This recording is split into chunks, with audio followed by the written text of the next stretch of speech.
Now that win. to the NFL draft, DeMonte. Go ahead. Yeah, so before we get into a couple draft games, let's get the audience up to speed on your mock draft 4.0, aka the culmination of mock drafts 1 through 4,000. My question is, has Brett Veach blocked your number yet? So I actually have left Brett Veach alone throughout this process, and I also have been focusing not just on the Chiefs like it was last year, but on the whole league. I did mock draft 4.0 Monday on television. There is one major change to it that I have made. So this is kind of mock draft version 4.1.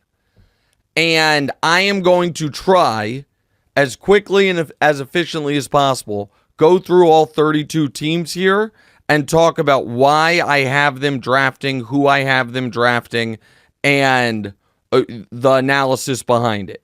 So the first overall pick, we all know, everyone knows, is going to be Caleb Williams. That is not a question. That is not a debate. That has been locked in stone for quite some time. Listen, you guys know how high I am on Caleb. Here is where my change comes from Monday to now. I did have the Washington Commanders taking Drake Maye. I now have seen the Vegas odds drop enough, have heard enough people I trust, and I'm not going to reveal any sources publicly. I'm going to text DeMonte right now so he can react, but don't say who it is, DeMonte. I just want to see your live reaction of the person. Someone, a high-level NFL figure who might have some level of insight on the Commanders or their coaching staff or their front office or someone, texted me after mock draft 4.0 and said, no chance they're taking Drake over Jaden. No chance. And then we had a whole little draft conversation back and forth. It was quite nice. Okay, that's nice. That was enough for me to go back and say, you know what? The Commanders did hire Cliff Kingsbury. Kingsbury's college quarterbacks were Patrick Mahomes and Caleb Williams. Want more of a dual threat option. Jaden, I think, is probably the pick. Here is my concern on Jaden Daniels. He is old and he is skinny. Okay? And we'll go through this full top 10, but you can see it on your screen for watching on YouTube right now. But I want to stay on Jaden Daniels for a moment. Old and skinny is not a good recipe. DeMonte, how much do you weigh? Do you know? Do you mind saying? Do you have about 190? And you are a shade under 6'3"? Right at 6'3", a shade over 6'3"? Whoa, I think I'm about 6'4". That's what the doctors tell me, but probably 6'3.5". Okay, all right, so my bad, a shade over 6'3". Okay, so you're 6'3", 190. Do you think you have the body to be an NFL quarterback? Because I do not. I think you would get hurt a lot. Jaden Daniels is 6'4", a true 6'4", weighed in at 210 when he was trying to weigh as much as possible, which means he really weighs 198. He's too skinny, man. He's just too skinny. And so you add that to the fact that he is the same high school class as Sam Howell. 6'4", 210 isn't that bad, is it? Like, I feel like that's... Buddy, it is too... I'll send, and maybe we can get it. This is probably impossible to get on the show. Weigh? So Caleb is... But he's Caleb's 6'1", right? 6'1.5". 6'1.5". He's 6'1.5", and he weighs more than 210. That's kind of my point. So I'm gonna send a picture. I used it on TV. I'll send it to the group chat. I don't know if we can get it on the show or not. But I want you to see it, DeMonte. And we can show it whenever. Jaden yesterday talking. Look at your phone. Look at this guy. he's gonna get annihilated, man. I mean, he's just too skinny. And everyone's like, oh, he's gonna put on weight. If he could, he would. If he could put on weight, he would put on weight. And then there's the age factor. Well, do you think that he ever had to put, like, it was absolutely mandatory that he put on weight? I think now that he's going to the NFL is what they're saying. Okay, I mean, I get that, Yes, but LSU's got a weight room. I mean, he does. I mean, when we show that picture, like, he just has a slight frame. And then there's the age factor, and people misconstrue when I'm talking about age. It's not that, because he's 2 years older than Drake Maye, his career's going to be shorter. That has nothing to do with what I'm talking about. He's got to hit his prime. Correct. Right? It's yes. So like I don't think Sam Howell's very good, right?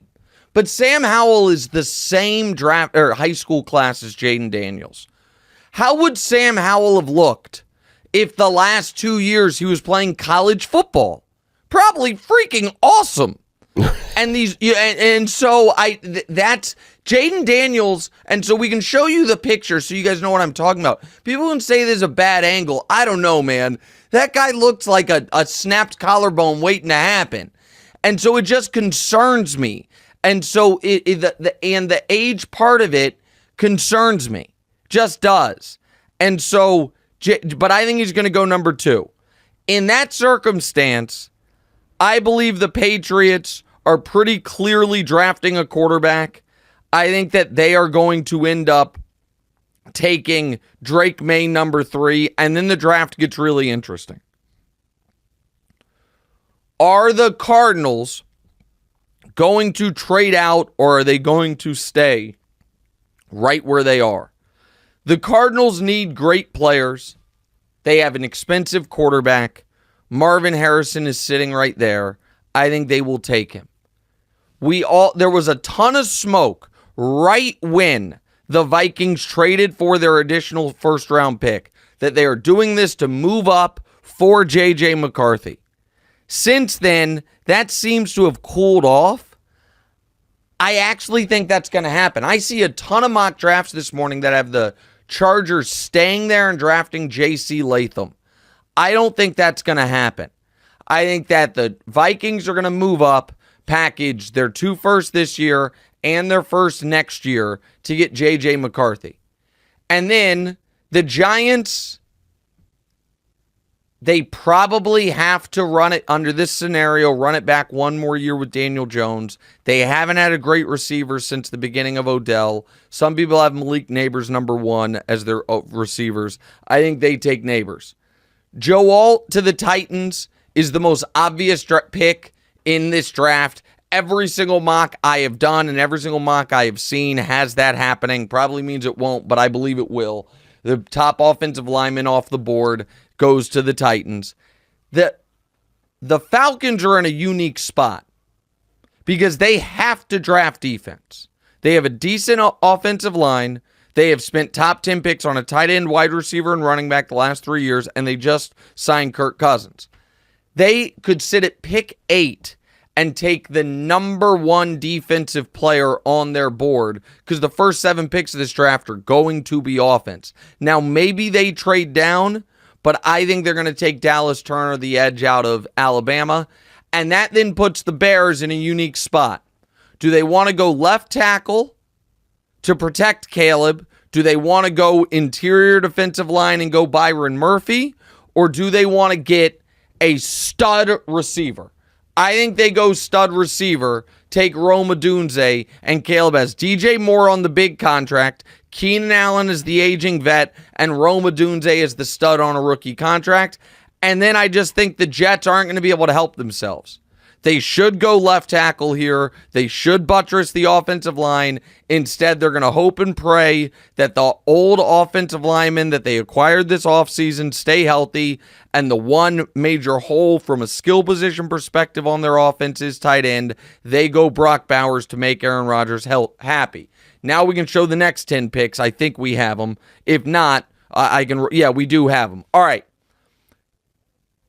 So This is where my mock is going to be different than most. There is a ton, like I said, of J.C. Latham to the Chargers at 5 smoke. Under this scenario, J.C. Latham, the left tackle or the tackle from Alabama, is available at 11. I still think Talise Fuaga, the right tackle out of Oregon State, is better. I think it's more likely that Jim Harbaugh drafts him. They have their left tackle. They have their right tackle.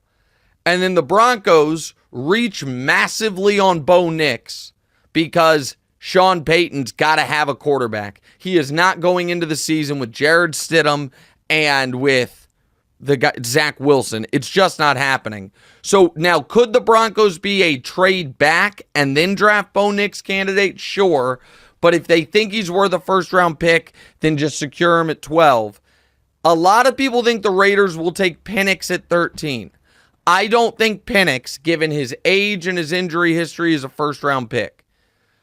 The Raiders, Antonio Pierce has come out and said the Mahomes rules and all this stuff get another edge opposite Max Crosby. Latu from UCLA makes the most sense. The Saints have to go offensive line here. This is a spot where maybe I'll get the player wrong, but I am certain they're going offensive line.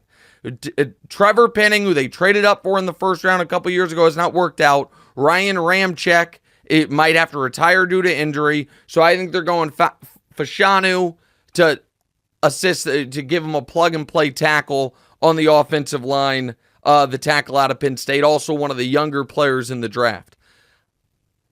I think the Colts would love if the draft fell this way. If they're sitting at 15 and only 2 defensive players have gone off the board, and they're both edge rushers, and they have their pick of any corner in the draft, they will go corner. I am confident in that. I think they go Quinion Mitchell out of Toledo. Now to the second half, or I guess the end of the first half of the first round. Troy Fautanu, he's listed as tackle. He probably plays interior in the NFL. He's down the street from the Seahawks playing at the University of Washington. That, to me, is an obvious pick. Now, to the second half of the draft. The Jags got to take a receiver because they thought they were going to have Ridley, and they don't. I do not like Adonai Mitchell as the 4th receiver taken in this draft. But the Jags front office, led by Trent Baalke, loves going galaxy brain on the draft and going the position everyone thinks they're going to do, but a different player. See Trayvon Walker over, who's the edge that went to Michigan that plays for the Lions now? Aiden Hutchinson. So I think they could take Adonai Mitchell there. The Bengals need a replacement for DJ Reader. So their ability to get Byron Murphy, the first D tackle off on everyone's board, him and Johnny Newton, I think that makes a lot of sense. The Rams, some people have the Rams taking a quarterback here to back up Stafford. The Rams haven't had a first-round pick in 8 years. I don't think they're going to spend one on a guy they don't expect to play. They still need help in the secondary. Terrion Arnold is a lot of people's cornerback 1 in this draft. I think that makes sense. And the Steelers are going offensive line. Now, maybe if he's there, they go J.C. Latham. But the reports out of Pittsburgh from our friend Andrew Filipponi connected them to Amarius Mims. So I think Amarius Mims makes a lot of sense for them. Now we'll get to the final 12 picks of the draft quickly here. Johnny Newton, the D tackle from the Dolphins, or from Illinois. The Dolphins lost Christian Wilkins. That makes a lot of sense there. The Eagles need secondary help. Cooper DeJean can play safety, can play corner, can play nickel corner, and is going to be our first white corner in the NFL in 20-some years. The Eagles take him at 22. The Chargers, this is a tough one because you feel like Harbaugh is going to want to build up the offensive and defensive lines first and foremost. However, you lost Keenan Allen and Mike Williams. If Brian Thomas is there, you feel like they have to take him. The The Cowboys would be thrilled if Graham Barton, who played tackle at Duke but can play all 5 spots on the offensive line, is there, given the guys they lost on the offensive line. And then I have Latham falling further than just about anyone. The Packers would sprint this pick in, taking J.C. Latham. They have a 7th-round pick right now slated to play left tackle. That doesn't make sense, even though Latham's probably going to play on the right side. The Bucks need secondary help all over the place, aside from one great safety. Nate Wiggins out of Clemson makes a lot of sense for them there.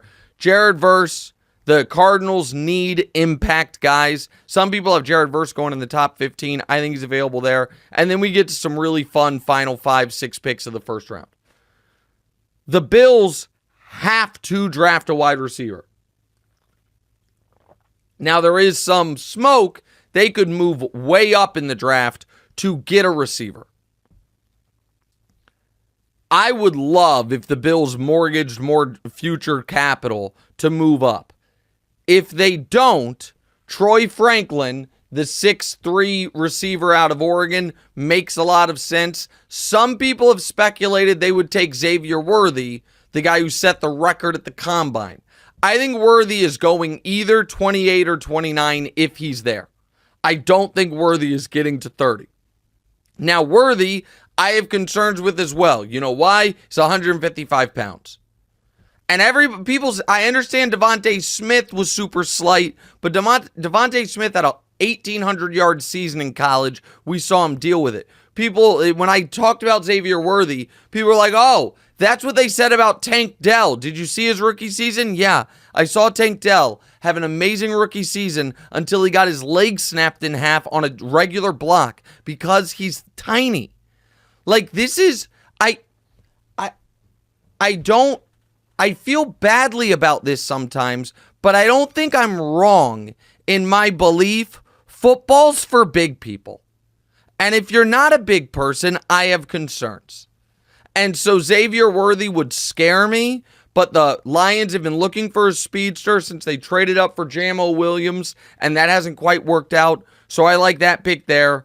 The Ravens getting Chop Robinson feels like a Ravens pick. I've mocked this in the last couple drafts.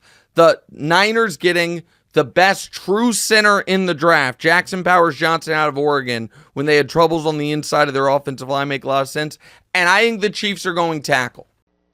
Hey, thanks for watching. Hit the subscribe button to get more from the show, and make sure to click the bell to get notified every time new content drops.